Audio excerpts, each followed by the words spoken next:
네, 안녕하세요. 구독자 여러분 안녕하세요. 예, 저희가 오늘 사실 두 번째 시승기인데 저번에 한번 아이오닉 5 한번 시승을 했고 오늘은 이제 제너시스 G80 전기차 버전을 한번 타면서 저희 사실 또 저번에 이제 반응 되게 좀 좋았죠. 박주근 대표님 또 오늘 한번 모시고 뭐 자동차나 이런 이제 전기차 관련해서 오늘 한번 좀 얘기를 나눠보도록 하겠습니다. 그래서 오늘 이제 제너시스 전기차를 타고 지금 저희가 출발을 했는데, 인사부터 해야죠. 네, 대표님 어서 오세요. 네, 안녕하세요. 네. 이게 이제 차를 타보니까 이게 시동이 걸려있다 그러는데, 못 느꼈어요. 전혀 못 느꼈어요. 저도.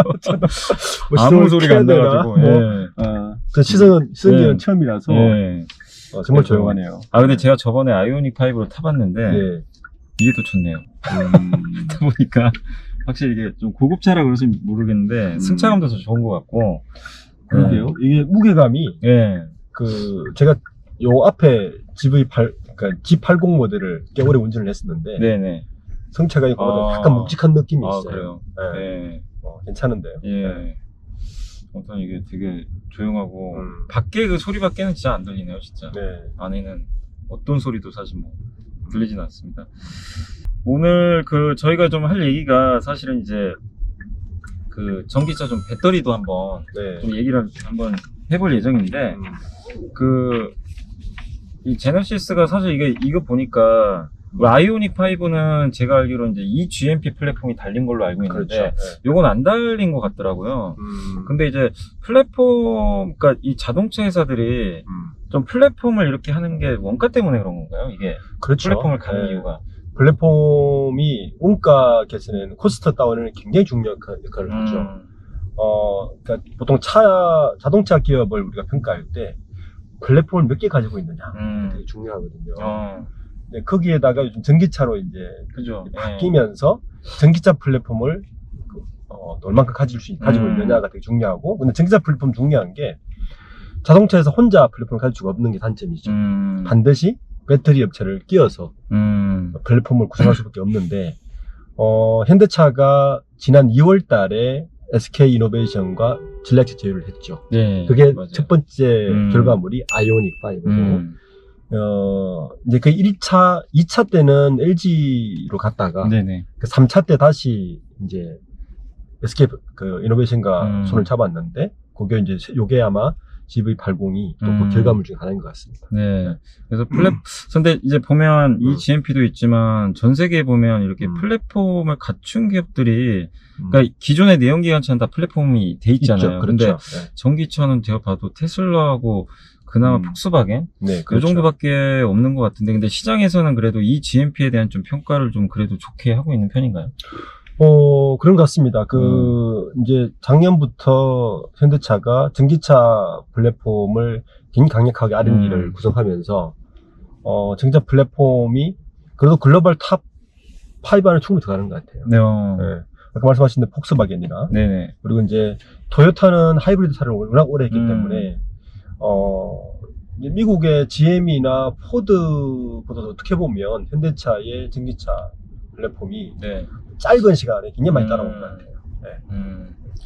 근데 방금 또 토요타 얘기해 주셨으니까 일본은 좀 어떻게 보세요? 일본은 되게 너무 조용한데, 그러니까 전기차를 그러니까 제가 듣기로는 이 리튬이온 배터리도 늦었다고 생각하고, 그렇죠. 토요타는 바로 전고체로 간다는 얘기도 있는데 그렇게 보는 게 좀 맞는 건가요? 토요타는? 일본은 이제 산업 전반도 좀 봐야 돼요. 일본은 최근에 일본의 이런 정보들을 보니까 일본 내에서는 자동차 산업이 일본 전체 산업에 차지하는 비중이 우리나라보다 훨씬 큽니다. 네, 우리가 알고 있는 일본의 빅메이커만 몇 개 되지 않습니까? 네네. 그 말은 그 기업들이 내연기관에서 바로 전기차로 바꿀 수 없는 일종 발목 잡는 역할도 같이 하는 거예요. 특히 일본의 기업 밸류체인 운영 방식은 우리나라보다 훨씬 더 끈끈하잖아요. 그러니까 덴소가 토요타의 지분을 갖고 있고, 서로 옛날에 일본의 어떤 주종 관계처럼 네네. 그런 관계를 일본은 끈끈하게 맺고 있기 때문에 아마 쉽게 버리지 못하는 게 다음 제너레이션으로 가는 내연기관에서 전기차로 가는 상당히 많은 압박을 있는 것 같아요. 그래서 일본이 그런 총체적인 어떤 설계를 하고 있는 것 같습니다. 그래서 좀 조용하고, 그래서 일본이 바로 못넘하고 하이브리드로의 네. 포커싱 한게 바로 그런 이유 때문이거든요. 일본 문무성이나 일본 산업성에서 바로 넘어갈 수가 없는 거예요. 뭐 독일보다도 일본이 훨씬 자동차 산업의 비중이 크기 때문에 그에 대한 비중이 상당히 있는 걸로 알고 있습니다. 네. 그러니까 일본이 어쨌든 이게 지금 내연 기간 이제 사실 끝나가는데 그렇죠. 이거를 참 버리기가 참 만만치가 않겠네요. 연관된 사업이 너무 크니까. 맞아요. 제가 작년에 뭐 몇몇 방송에서 네네. 이런 여러 가지 예측을 할 때, 네. 이게 트리거 포인트, 어떤 산업에서 네. 메이저 트렌드가 바뀌는 트리거 포인트보다 30%로 보거든요. 30. 그러니까 작년에 많은 시장 전문조사 기관에서 전기차의 시장 점유율 변화가 15%를 넘어서는 게 원래 넘어설 것이었는데 훨씬 빨리 넘어서고 있어요. 네. 30%가 되는 순간 그게 내년쯤 보고 있는데 네. 내년 순간 내연기관 산업 정책이 굉장히 많이 바뀔 거예요. 그건 분명히 불러줄 뻔하기 때문에 네. 일본은 아마 그때 어떻게 대응할지가 좀 보고 있는 관전 포인트 중에 하나. 그러니까 어떻게 보면 근데 현대차 입장에서는 기회잖아요. 토요타가 기회죠. 세계 최강인데 뒤에 있다는 거. 현대차 입장에서는 우리가 잘 아시듯이 네. 하이브리드가 막 일본에 치고 나갈 때 네. 너무 늦은 거 아닌가? 현대차는 전기차도 놓쳤고 하이브리드 놓쳤고 뭐 생태계에도 구축되지 않는 뭐 수소차에만 매진하고 있는 게 아닌가? 네. 현대차의 위기 아닌가? 뭐 이런 얘기 되게 많이 했었거든요. 맞아요. 근데 제가 그 시간을 지나고 이렇게 요즘 보면 현대차가 이렇게 빠르게 그 전기차 시장에서 자리를 잡을지는 굉장히 의외였어요. 네. 저는 그 힘 중에 하나가 배터리로 봅니다. 배터리. 네. 전 세계 35% 이상 가까운 시장 점유율을 우리나라 배터리 시장이 갖고 K 배터리 갖고 있기 맞아요. 때문에 저는 그 힘이 굉장히 큰 역할을 했다. 아까 이야기했지만 자동차의 플랫폼, 그러니까 네네네. 갖고 있는 플랫폼 내연기관 굉장히 중요한데 전기차에 오면서 그건 당연히 중요한데 네. 그 플랫폼 형성에 중요한 것 중 하나가 배터리 업체이기 때문에 그 영향을 되게 많이 덕을 봤다. 이렇게 볼 수 있을 것 같아요. 저도 예전에 몇 년 전에 그러니까 현대차를 보는 시각들이 다 그랬죠. 이게 너무 이거 큰일이다. 빨리 이쪽으로 넘어가야 되는데. 그래 걱정 많이 했잖아요. 네, 진짜 많이 했거든요. 그래서 현대차 저래가지고 네, 저렇게 해가지고 어떻게 네. 따라갈 수 있을까? 뭐 했는데 생각보다 빨리 적응했고 그러니까요. 수익률도 많이 남기고 그리고 네. 사실 지금 우리가 몰고 있는 2780 네. 전기차 같은 경우도 자동차의 그 수익 구조를 보시면 알겠지만 대부분 럭셔리 카시만 남잖아요. 네. BMW하고 벤츠가 영업이익률 9%를 계속 상회하는 이유 중에 하나는 고급차 시장을 갖고 맞아요. 있기 때문이거든요. 그전에 현대차의 가장 큰 바틀렉은 뭐 마켓 쉐어는 큰데 고급차 시장을 먹지를 못하니까 맞아요. 굉장히 그게 큰 어떤 위크 포인트였는데 G80 같이 전기차 시장에서 럭셔리카로 진입했다는 것은 상당한 의미로 볼 수 있을 것 같아요. 그럼 이게 제너시스 브랜드가 사실 런칭하고 나서 제가 알기로는 미국에서도 존재감이 없고 되게 없었죠. 고생한 걸로 네. 아는데 현재 포지션을 봤을 때는 그 대표님 생각하기에는 그러니까 물론 지금 아직도 진행형이지만 네. 토요타는 렉서스를 안착시켰잖아요. 네. 그렇게 갈 수 있다고 좀 기대를 해도 될까요? 저는 충분히 기대할 수 있을 것 네. 같아요. 그러니까 현대차의 이미지가 미국에서의 어떤 시장 이미지는 가성비 좋은 차, 가성비 뭐 이런 차였잖아요. 네네. 근데 어느 순간부터 지난 시간에 제가 한번 언급한 것 같은데 디자인 C 레벨 라인업을 네. 독일에서 상당히 많은 스카웃을 해오면서 현대차의 프리미엄 라인에 대한 기대감이 상당히 올라오는 건 분명한 것 같습니다. 물론 아직까지 미국 시장에서 제네시스 라인이 완전히 안착하지는 못했지만 네. 충분히 가능성이 있다고 보고 이런 어떤 전기차까지 같이 내놓은 이유도 저는 그쪽에 한 방점을 찍은 것이 아닌가라 생각합니다. 네. 근데 이거 진짜 제네시스 타보니까 되게, 그러니까 지금 전기차도 되게 이게 보면 이게 타면서 느낀 건데 어쨌든 뭔가 이제 또 고급진 것도 있지만 아무튼 좀 되게 괜찮은 것 같아요. 좀 제네시스 지금 제가 타본 소감도 그러니까 다른 차에서 좀 못 느끼는 뭐 정숙성도 분명히 있는 것 같고 그리고 아이오닉 5하고는 또 뭔가 좀 다른 것 같긴 해요. 저도 이제 한번 타봤는데 네. 아이오닉 5가 확실히 이제 좀 뭐랄까 아무래도 그건 이제 SUV 약간 이제 SUV 모델이다 보니까 승차감이 그렇게 좋은 편은 사실 아니었거든요. 네. 아주 이거보다는. 근데 승차감도 좋고 이걸 이제 전기차 플랫폼화 해가지고 앞으로 만약에 전기차 쪽에서도 제네시스 브랜드가 성공을 한다면 굉장히 좀 좋은 어떤 모멘텀이 될 것 같은데 현대차는 그럼 전략은 쪽은 어쨌든 이렇게 이제 엔트리 모델, 그러니까 네. 뭐 아이오닉 5 같은 이제 대중 모델하고 제네시스로 이제 이것도 계속 앞으로 가는 거죠. 그 전기차 쪽으로도 똑같이 그렇죠. 가는 거죠. 결국에는 그 자동차 기업들이 그 수익 구조에서 가장 그 수익을 많이 남겨주는 차들은 결국에는 네. SUV하고 네, SUV카와 맞아요. 고급차 라인이거든요. 사실 자동차 기업을 평가할 때는 그 두 개의 카테고리 라인에서 라인업을 얼마나 가지고 있고 여기서 얼마나 많이 시장 진출을 하고 있는가가 수익의 핵심이기 때문에 저는 거기서 현대차가 어떤 승부수를 좀 던진 것 같고 그 승부수가 이제 어떻게 먹힐지는 조금 지켜봐야 네. 되겠지만 전략은 나쁘지 않았다 예. 평가할 수 있을 것 같습니다. 네. 저희 이제 좀 자동차 얘기 좀 해봤는데, 근데 이제 배터리 얘기로 좀 넘어오면, 이번에 사실 그 아이오닉 5에 장착돼 있던 것 중에 하나가 그 V2L 기능이라고, 네. 이제 배터리 끌어다 쓰는 거 있잖아요. 네네. 그게 이제 탑재가 되어 있는데, 이것도 역시 그 SK 이노베이션 제품이 장착됐다고 하는데, 네. 1회 충전에 뭐 472km까지 주행이 가능하다고 하는데, 이게 현대차 그룹이 이렇게 보면 뭐 기아의 니로라든가 아이오닉 5 이것까지 해가지고 계속 SK 배터리를 좀 많이 쓰는 것 같은데, 그거 좀 이유가 있나요, 혹시? 이게 두 가지인 것 같습니다. 그러니까 지금 그 배터리 시장이 어쨌든 공급보다는 수요가 많지 않습니까? 네네네. 아직까지는. 그러니까 LG 에너지 솔루션의 배터리는 이미 상당 부분 GM이라든지 네네. 뭐 폭스바겐이라든지 이게 배터리는 결국 선점이잖아요. 네. 지금 뭐 맞아요. 선점해야 되는 시장에서 그 시장에서 현대차가 아직까지는 안 한 것 같고 두 번째는 코스트 문제 같아요. 예. 그런데 반면에 이제 SK이노베이션의 경우에는 아직까지는 전략적 제휴를 한 곳이 많지가 않고 아직 그 공급의 여유도 조금 있는 것 같고 요번에 아마 벌폰까지 했으면 현대차하고 거래 맺는 게 약 30조 원 규모거든요. 미국의 배터리는 어차피 미국 시장이고 국내 배터리 쪽은 현대차하고 전략적 제휴를 네. 하는 이유가 뭐 그런 부분. 그렇다고 삼성 SDI는 아직까지 캐파 자체가 안 돼요. 작으니까. 자체가 안 돼서 그래서 SK이노베이션하고 약간 공급의 안정성 그리고 아직까지는 그리고 SK이노베이션이 현대 그 LG 엔솔보다는 컨트롤하기 좀 편하겠죠. 현대 입장에서는 네. 이 자동차의 어떤 밸류 체인은 굉장히 이게 그죠. 좀 네. 어그레시브하잖아요. 네. 힘의 그 균형이 있는데 네.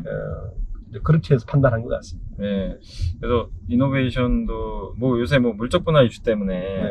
조금 이제 좀 논란이 있어서 뭐 주가가 좀 부진하긴 하지만 좀 깜짝 놀랐던 게 배터리 수주장군 세계 2등이더라고요. 맞아요. SK 이노베이션이. 네.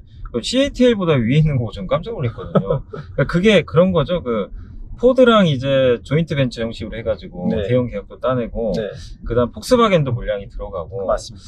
보면은 앞으로 근데 이제 요새 이제 배터리 투자하시는 분들 제일 좀 힘들어하는 게 자꾸만 이제 내재화 이슈가 나오는데 대표님 생각에는 저도 내재화는 쉽지 않다라고 개인적으로 생각은 하는데 계속 이렇게 조인트 벤처 형식으로 간다고 보세요? 아니면 어쨌든 완성차 업체들은 엔진도 다 내재화 있잖아요. 네, 그런 것처럼 그렇죠.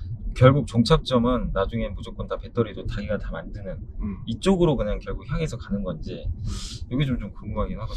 저 두 가지를 좀 봐야 되는데요. 네. 일단 경제 규모의 면에서 자동차의 어떤 산업 경제 규모를 보면 네. 배터리가 차지하는 비중이 너무 커요. 음. 그래서 아마 자동차 완성차 업체들은 그 유혹을 뿌리치기가 쉽지가 않을 것 같아요. 결국에는 실컷 장사해서 남 좋은 일 시키는 게 아닌가라는 생각을 꾸준히 가질 것 같아요. 그죠. 그래서 내재화를 하고 싶을 것이고 또 전고체 배터리가 되는 지금은 아마 현재 레벨에서는 아마 내재화를 하기 어려울 건 분명합니다. 왜냐하면 이 내재화라는 게 쉽지가 않거든요. LG 에너지 솔루션이 20년을 했지 않습니까? 네네.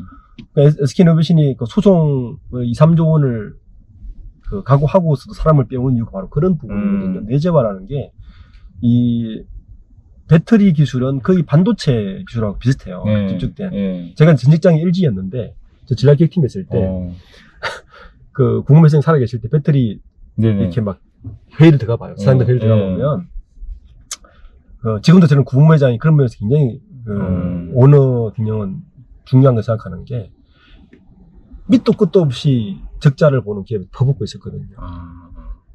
그때 구본준 부회장이 LG 반도체 수장으로 있다가 IF 이후에 하이닉스로 넘어가고 구본준 부회장이 그 LG 반도체에 있는 인력들을 배터리로 대거 데리고 왔어요. 저는 그게 지금 생각해보면 LG 배터리가 안착할 수 있는 가장 중요한 포인트 중에 하나입니다. 현장 판정도 다 바꿨어요. 왜냐면 LG 화학 같은 제조업의 조직성은 반도체 같은 걸 해내지 못해요. 그 무진룸이라든지 네. 관리 자체가. 근데 반도체 인력을 가져온 게 가장 큰 성공 이유 중에 하나고, 반도체의 제조 기술력이 있어야 사실은 배터리가 가능하기 때문에 저는 자동차의 제조 프로세스나 제조 조직 가지고 내재화시키기는 상당히 시간이 오래 걸릴 것이다. 시간이 오래 걸린다. 전혀 다른 기술, 전고체 배터리나 전혀 다른 기술을 하지 않는 이상 현재 상태로는 하고는 쉽지만 굉장히 어려울 것이다. 네. 그래서 지금처럼 조인트 벤처로 가는 게 일단은 현재는 가장 각광받을 것이다. 네. 그리고 거기다가 공급이 모자라잖아요. 그죠. 공급이 모자라는데, 예를 들어서 현대차나 복스바겐이나 내재화한다고 한다 그러면 배터리 공급업체가 배터리 공급하겠습니까? 우리 안에 그럼 끝나는 기분 거잖아요. 기분 나빠. 네, 그런 두 가지 부분 때문에 네. 상당 부분은 조인트 벤처로 갈 가능성이 크다. 그러니까 이게 결국엔 어차피 전기차 핵심 배터리이기 때문에 네. 배터리 공급업체 사실 눈치를 안 볼 수도 없겠네요, 사실. 뭐안 의리긴 볼 수 하지만. 어리긴 하지만 네. 시전 갑이죠. 그니까요. 이게 전기차에서 배터리 없으면 전기차 아니니까. 그건 제가 볼 때 자동차 150 역사상 네. 공급업체가 갑이 되는 거 하면 처음일 것 같아요. 네. 반도체는 뭐 부족 일어나긴 하지만 그거하고는 또 게임이 안 되는 정도의 갑인 거죠. 네. 그 이노베이션, 그 SK 이노베이션 이제 얘기가 나왔으니까, 혹시 근데 이제 물적 분할 때문에 주가 좀 흔들렸는데, 이런 이제 우리나라 좀 분할 이슈도 이런 것들은, 그러니까 그런 얘기가 있잖아요. 물적 분할하면 대주주한테 유리하고, 인적 분할하면 이제 주주들한테 유리하는 뭐 그런 얘기도 그렇죠. 있는데, 네. 또 요번엔 좀 어떻게 보세요? 근데 이게 어쩔 수 없는 건가요? 투자를 또 받아야 된다는 얘기가 있다고 하던데. 투자 부분 때문에 그럴 거예요. 네. 네, 투자 부분 때문에. 이제 사실은 SK 지배 구조를 보면 네. SK그룹은 주 SK가 SK 이노베이션을 거느리고 있긴 하지만 네네. SK 이노베이션은 사실 중간 주주카를 하고 있잖아요. 네, 맞습니다. SKC 가지고 이제 석유와 말씀 다 가지고 있잖아요. 그래서 실제로 SK 이노베이션 중간 주주이기 때문에 인적 분할하기 쉽지 않을 거예요. 아, 중간 지주기 네, 때문에. 그러니까 이제 최태원 회장 입장에서는 하고 싶어도 그 인적 분할하기가 굉장히 부담스러울 거고, 또 그 첫 번째 이유고, 두 번째는 투자를 받아야 되잖아요. 그죠. 투자금이 많이 들어간다. 투자가 상당히 들어가기 때문에 네. 물적 분할해서 이제 LG 에너지 솔루션이 그런 여러 가지 뭐 비난을 감수하고서라도 네. 물적 분할한 이유는 바로 네. 그것 때문이거든요. 네. 네. 그래서 그때도 사실 LG화학도 어쨌든 주가 그리고도 엄청 올라갔어요, 사실은. 올라갔죠. 당시에도 이제. 네. 근데 이런 거는 좀 긍정적으로 봐도 되나요? 그러니까 물적 분할을 했을 때 당연히 주주분들한테 좀 일부 피해가 가는 거는 그래서 이제 주가 좀 흔들렸던 건 사실인데 네. 회사 이제 기업 가치 면에서 봤을 때는 SK 이노베이션 배터리 가치가 지금보다는 재평가될 가능성이 높다고 보는 게 맞는 거죠. 그 따로 이제 분할을 했을 때는. 그렇죠. LG 에너지 거보다. 솔루션과 네. 똑같은 이제 진체를 밝혔죠. LG 에너지 솔루션이 뭐 지금 IPO가 상당히 하반기에 가장 큰 대여지 네네네. 않습니까? 이제 그 시장을 본 거죠. 그러니까 SK 그룹 입장에서는 굳이 뭐 그 정도 인적 분할 안 했다고 해서 뭐 받는 감수하더라도 물적 분할이 훨씬 유리하죠. 알겠습니다. 그리고 요번에 이제 이제 대표님도 보셨겠지만 EU에서 탄소 국경세 네. 초안이 나왔잖아요. 맞죠. 근데 거기서 좀 놀랬던 게 생각보다 이게 굉장히 유럽은 공격적으로 규제를 할 것 같은데 네. 거기 이제 운송 쪽 보니까 전기차 이쪽 그 도로 있잖아요. 이제 도로 네. 60km마다 충전소 설치하고 네. 150km마다 수소 충전소 설치한다고 하는데 네. 제가 뭐 전기차는 그럴 수 있는데 수소차는 전혀 생각도 안 하고 있었거든요. 네. 그렇게 공격적으로 할 거라고는 비용도 엄청나잖아요. 수소 그렇죠. 충전소. 예. 근데 이게 유럽이 수소 충전소를 이렇게 굳이 이렇게까지 공격적으로 하는 이유가 있는지 그리고 이거는 왜냐면 현대차한테 너무 좋은 거잖아요. 사실은. 그렇죠. 수소차 이제 세계적인 기업이니까 이 부분은 좀 어떻게 보세요? 수소차 관련해가지고는. 결국에는 그 유럽이나 미국에서 보는 어떤 이 탄소 제로의 종착역은 저는 수소는 맞는 것 같아요. 아, 종착역. 왜냐하면 전기차가 우선은 뭐 내연기관보다는 탄소 배출을 훨씬 덜 하겠지만 네네네. 전기를 생산해야 되는 거잖아요. 그죠, 해야죠. 전기 생산은 궁극적으로 탄소를 배출할 수밖에 없고 뭐 해골류 아니면 탄소. 네, 맞아요. 뭐 지금 우리가 알고 있는 태양광이나 풍력은 1%밖에 안 되지 않습니까? 그래서 궁극적인 에코 에너지는 아니거든요. 특히 탄소를 많이 배출하는 것이 내연기관 중에서 디젤이 강하기 때문에 네. 수소가 제일 빨리 대체할 수 있는 게 사실은 디젤 디젤이요. 기관이거든요. 트럭이라든지 버스라든지 디젤 기관에서 확실하단 말이에요. 승용차는 배터리를 가더라도. 네. 그래서 그 부분 때문에 지금 기후가 뭐 우리 지난주에도 가장 큰 톱 뉴스가 독일의 폭우가 30몇 분 이런 거지 않습니까? 아마 유럽은 지금 화들짝 할 거예요. 그러니까 훨씬 더 빨리 진행될 수 있다. 현대차 입장에서는 저는 굉장히 호재라고 봅니다. 현대차가 지금까지 추진해왔던 수소 생태계에는 유럽에서 그렇게 해준다면 날개를 다는 거죠. 그러니까 이게 좀 유럽이 그러니까 대부분이 이제 어떻게 보면은 전기차 위주로 계속 갈 줄 알았는데 수소까지 하는 거 보면 그러니까 이게 딱 분리해가지고 큰 그림을 그리고 있다는 생각도 들어요. 왜냐면 대표님 말씀대로 사실 상용차는 더 수소차가 더 유리하잖아요. 유리하죠. 그런 면에서는 되게 좀 긍정적인 방향이 나온 것 같긴 한데, 그럼 이 도요타는 좀 그러니까 도요타하고 수소차 면에서만 보면 대표님 보시기에는 뭐 비슷한가요, 현대차랑? 이게 경쟁력으로 봤을 때는 도요타가 그리는 수소 생태계는 현대차하고 전혀 다릅니다. 아, 달라요? 그러니까 현대차의 수소 생태계는 모빌리티 기반이잖아요. 모빌리티 기반인데 토요타는 에너지 기반, 그 다음에 그 전체 어떤 뭐 인간의 삶, 토요타 그 나고야의 수소 그 전시관을 가보시면 칩도 들어가 있고요. 동네 자체를 완전히 그 수소 플랫폼을 바꾸는 꿈을 그려요. 그러니까 조금 더 광범위하게 접근하고 있는 것 같아요. 그래서 만약에 현대차가 유럽이 그렇게 가서 현대차가 수소 생태계의 어떤 헤게모니를 하나 질 수 있다면 이제 우리가 이번에 일본 차를 앞설 수 있는 또 하나의 단초는 될 수 있죠. 그러니까 이게 도요타는 아예 그냥 수소 차에서 끝나는 게 아니라 그냥 주변의 생태계까지 한번 바꾸려고 하는 그런 모습. 그렇죠. 왜냐하면 수소 연료전지를 만들면 그것이 나오는 부산물이 전기, 열, 물이거든요. 그러니까 이게 여러 가지로 상당히 메리트가 있는 거죠. 그러니까 그 인간이 지금까지 누리고 있던 여러 삶들을 다 바꿀 수 있는 거예요. 지금 예를 들어서 우리가 도시의 삶의 가장 큰 이유는 잘 생각해보면 그 에너지, 물 이런 인프라 때문에 도시에 살 수밖에 없는 집중화 현상이 일잖아요. 도시의 집중화 현상이 결국에는 나오는 부산물이 환경 파괴 이런 게 나타나는데 수소 에너지가 어떤 조금 상용화되면 이걸 분산시킬 수 있는 거죠. 에너지와 물이 보인다니까 인프라가 없는 여러 곳을 사람 탈 수 있는 기반이 되니까 인류 삶 자체가 완전히 바뀌는 여기까지 꼭 생각하고 있는 것 같아요. 굉장히 수소도 지금 굉장히 좀 화두가 좀 되고 있어서 좀 기대가 되고 우리나라에 근데 우리 한국이 보통 보면 이제 수소 쪽은 뭐 이런 이제 자동차뿐만 아니라 정부나 뭐 SK그룹 뭐 아니면 그때 포스코도 그렇고 뭐 하나라든가 이런 기업들이 되게 좀 공격적으로 이쪽 투자를 하는 것 같아서 좀 굉장히 좀 긍정적이고 문재인 대통령님도 마찬가지로 계속 얘기를 하는 것 같아서 계속 이쪽 그 수소 관련해서는 좀 주목을 좀 한번 해볼 수소를 바라볼 때 저는 투자자들이 저는 이런 생각이 들었거든요. 그러니까 우리나라가 지금까지 뭐 우리가 전 세계 막 기업들을 막 보면 결국에는 큰 기업은 에너지를 가진 기업이 제일 커요. 뭐 쉘이라든지, 그죠?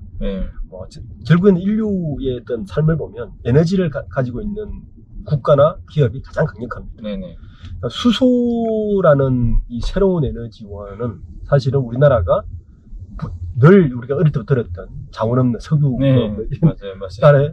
새로운 플랫폼을 제시할 수 있는 거죠. 그래서 그 그룹들이 에너지 기업으로 갈 수 있는 이제 큰 전환점 맞이하기 때문에 굉장히 눈독을 들이고 있겠죠. 바로 되지 않지만 두산이 보시면 작년에 그렇게 구조조정 압박이 들어오고 유일하게 버리지 않은 회사가 두산 퓨어셀 유일한 회사란 말이에요. 가치가 굉장하죠.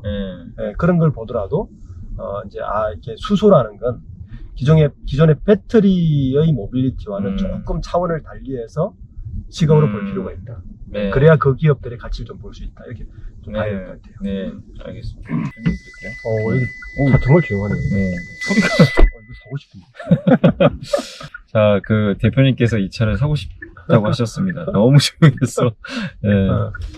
아무튼 이제 그 삼성 SDI로 한번 좀 얘기를 좀 넘어가 보고 싶은데 SDI가 이제 뭐 3사 중에서 너무 좀 보수적으로 한 것 같은 좀 느낌은 많이 드는데 요즘에 증설 얘기가 이제 드디어 나와서 삼성도 좀 기대감이 좀 높아지고 있는데, 이게 어쨌든 삼성 SDI가 이렇게 늦게 한 좀 이유가 있는 것인지, 그리고 이렇게 늦은 만큼, 그러니까 지금 SK나 LG가 좀 어쨌든 이제 캐파면에서 많이 앞서갔잖아요. 근데 충분히 따라잡을 수 있다고 좀 보시는 건지 좀 궁금하긴 하거든요. 우선 예. 그 삼성 SDI는 SK 이노베이션과 LG 그 엔소라고 다르게 네. 출발이 좀 달라요. 출발이 달라요. 네.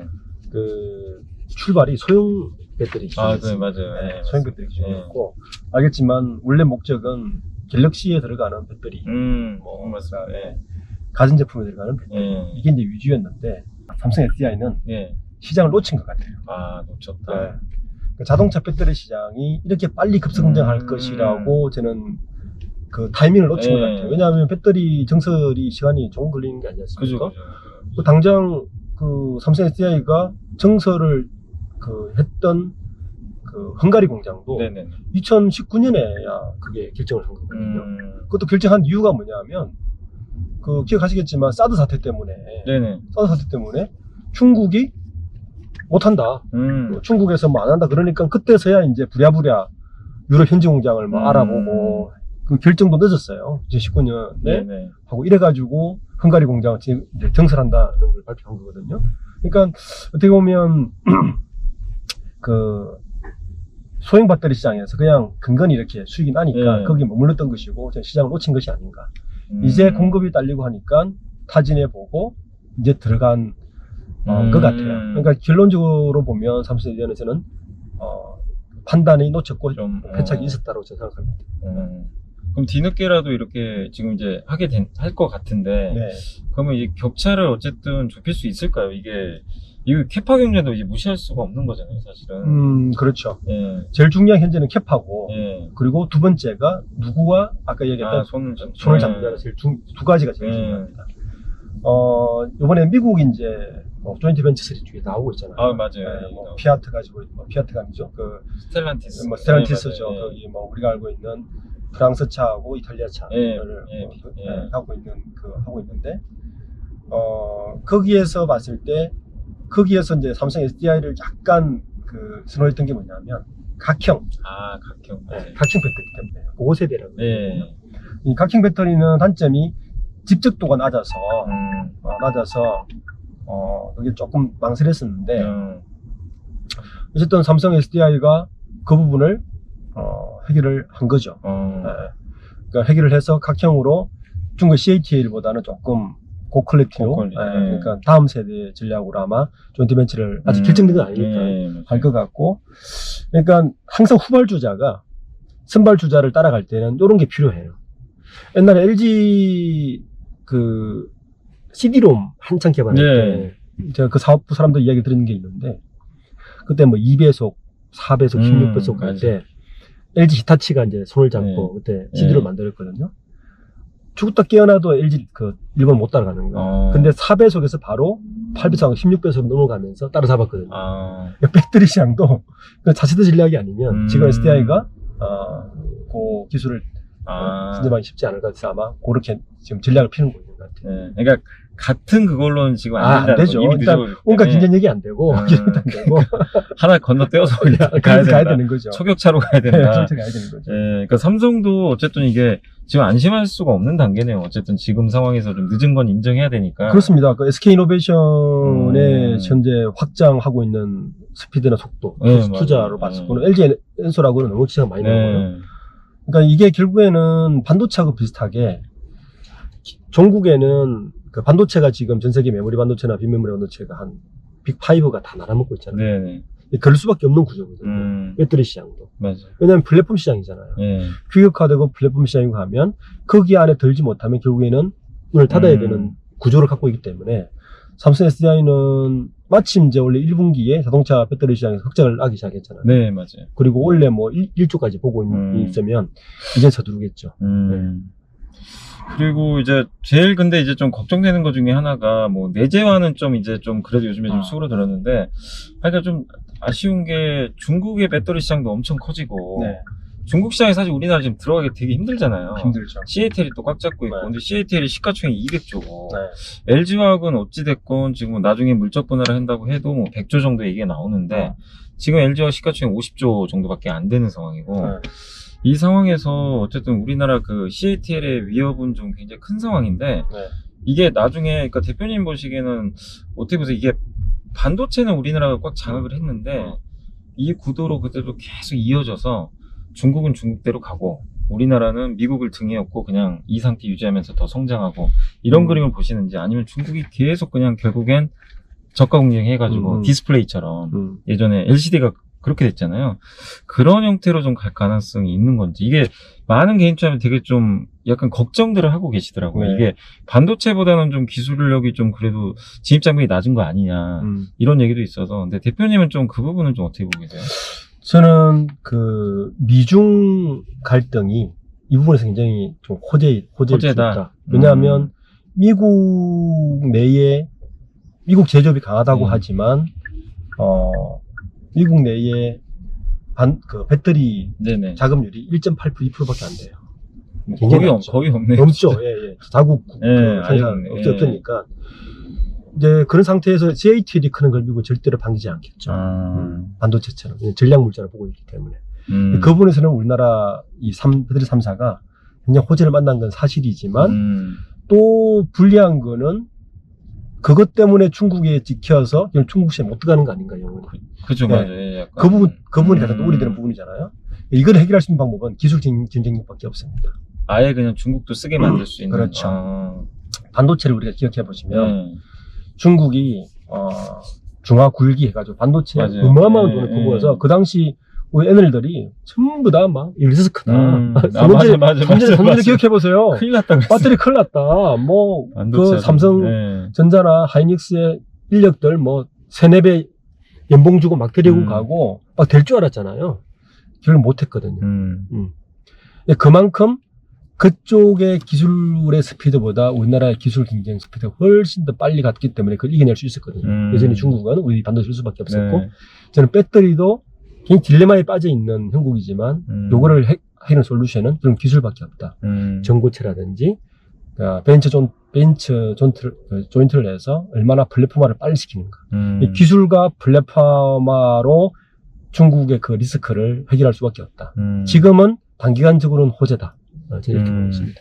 그러니까 중국을 보면, 근데 우리나라가 기술력이 지금 제가 봐도 좀 앞서 있긴 한 것 같은데, 네. 이제 NCM 배터리 같은 경우는 특히 거기에 이제 니켈 비중을 엄청 높여가지고 그렇죠. 주행거리 좀 높이고, 네. 근데 중국은 또 그런 모델이 아니더라고요. LFP 배터리인가요? 전혀 다른, 인산철. 예. 근데 중국은 이제 그런 좀 단거리 쪽이 좀 강한 것 같긴 한데, 근데 어쨌든 저번에 뉴스 보니까 또 애플도 갑자기 뭐 중국하고 손잡는다 뭐 기사도 한번 나온 적도 있는 것 같고, 그래서 그런 것들이 조금 이제 약간 좀 불편하긴 한데, 중국이 어쨌든 이렇게 지금 보면은 뭐 CATL도 NCM 배터리는 경쟁력이 되게 떨어지는 것 같거든요. 네네. 근데 결국엔 좀 따라잡을 가능성은 좀 있을까요? 이 상태로 그냥 유지가 되면 LG화학이나 SK가 그냥 이대로만 좀 유지를 한다면 결국에는 CATL이 좀 따라잡아서 이게 NCM도 좀 위험해지는 거 아니냐, 이렇게도 좀 볼 수도 있을 것 같긴 한데 그 부분은 좀 어떻게 보세요? 제가 기술 전문가는 아니지만 이제 판도로 봤을 때는 그 LG 엔솔이나 SK이노베이션이 그쪽으로 안 간 이유는 있겠죠. 중국에 CATL 안 간 이유는 있겠죠. 그러니까 이거는 사실은 NCL 방식은 전고체 전에 과도기 방식이거든요. 그럴 수밖에 없지 않습니까? 과도기 방식이기 때문에 NCL을 간 거고, 결국에는 전고체를 누가 빨리 가느냐가 핵심이고, 전고체로 누가 선점하는가에 따라 시장 판단 전혀 바뀔 것이고, 현재 NCL이 좋으냐, 뭐 중국 CATL 방식이 좋으냐는 좀 과도기로 봐놓은 게 좀 맞을 것 같아요. 네, 알겠습니다. 자, 저희가 이제 거의 이제 목적지에 다 왔는데, 저희가 이제 제너시스 G80 이제 전동화 모델 한번 타봤고, 되게 차가 어쨌든 좋은데, 오늘 좀 대표님 좀 어떠셨나요? 이게 차 한번 타보신? 저는 상당히 차가 좋은데요. 그러니까 뭐 기존의 G80보다 성차감, 무게감, 뭐 핸들의 무게감도 훨씬 더 좋아진 것 같아요. 네. 그리고 제일 중요한 건 너무 조용해요. 너무 조용해, 진짜. 저 이제 시동도 안 걸린 줄 알고. 아무튼 이게 차가 너무 좋은데, 근데 이게 어떻게 보면 시작이잖아요, 현대차가. 네, 시작이죠. 이게 시작이고, 제너시스 뭐 아니면 아이오닉 5도 그렇고 좀 잘 좀 팔려서 주가 좀 올라갔으면 좋겠는데, 근데 갑자기 좀 생각난 건데, 어쨌든 좀 이거 다행스러운 일인데, 그 이제 파업이 어쨌든 이제 합의가 됐잖아요. 네.